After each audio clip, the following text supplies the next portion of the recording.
2026 সালে এসে ধানের শীষে ভোট না দেওয়ার কারণে গণধর্ষণ আমরা দেখতে পেয়েছি। লন্ডন থেকে ওই মুফতি সাহেব এসে জনগণের সমর্থন আদায় করতে না পেরে প্রশাসনকে ম্যানেজ করে, ডিপ স্টেটকে ম্যানেজ করে, কমিশনকে ম্যানেজ করে, সরকারকে ম্যানেজ করে ম্যানেজ ভোট আয়োজন করেছে। 2026 সালে হবে আসল ভোট, কিন্তু 2026 সালে হয়েছে ম্যানেজ ভোট। বিসমিল্লাহির রহমানির রহিম।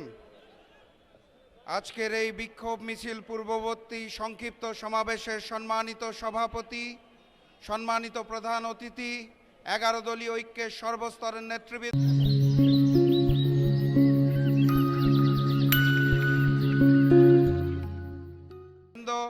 আমার সামনে উপস্থিত সমবেত জনতা এবং মিডিয়ার ভাইয়েরা, আসসালামু আলাইকুম। 2014 সালে হয়েছিল বিনা ভোট, 2018 সালে হয়েছিল রাতের ভোট, 2024 সালে আমরা দেখেছিলাম ডামি ভোট। ফ্যাসিস্ট শেখ হাসিনার পতনের পর ভেবেছিলাম 2026 সালে হবে আসল ভোট, কিন্তু 2026 সালে হয়েছে ম্যানেজ ভোট।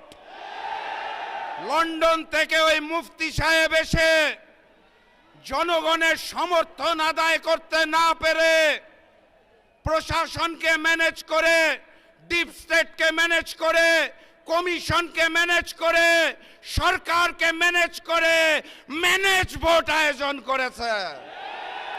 এখানেই শেষ নয়, তারা ভোটের পরে ঝাঁপিয়ে পড়েছে নির্মমভাবে জনগণের উপরে।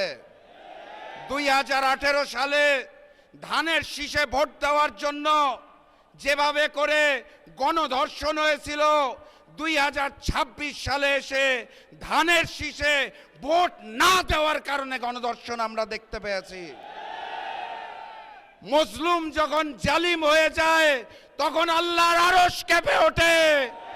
আমি লন্ডনের মুফতি আর নতুন জালেমকে বলতে চাই, মজলুমরা হারতে জানে না, মজলুমরা কাঁদতে জানে না, মজলুমরা থামতে জানে না।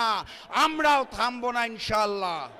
বিজয়ের পথে যাত্রা শুরু, জীবন অথবা মৃত্যু। আসসালামু আলাইকুম।